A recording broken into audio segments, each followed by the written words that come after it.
Yeah, ukuba insuku ziyabuyela emuva ngabe ngayibuyisela.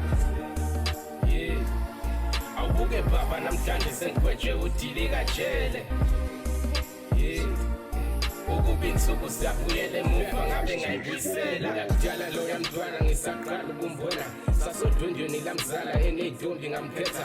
Njalo mangifile ngibuye eGoli ngicela ukumbona, ngenye imini ngikhipha amapheshana ngithi asobhola. Safike e-KFC umntwana wangithela ngemvula yendebezi, wangiphikela idori wathi abazali bonke sebashona. Wathi cela ungithatha mhlambe eGoli khona ongahlanga khaya, ngihlala nomalume njalo uyangicikisela. Nami ngamthatha ngoba kade kwasefethi iy'tolo zimrefusa. Sifike eGoli ngihlale naye endlini ejeri yami, waba nenhlahla ningakapheli iviki wathola isibani. Esebenza esaluni sonke ekuseni bese sivuka, ngenye iday waba off ngavuka ngedwa ngaye esibani. Kati nami ngalolo suku esibani ngizosheshe ngiphume, mangifika endlini embhedeni wami ulele nemenenja yakhe ngikhipha isibhamu ngibadubule.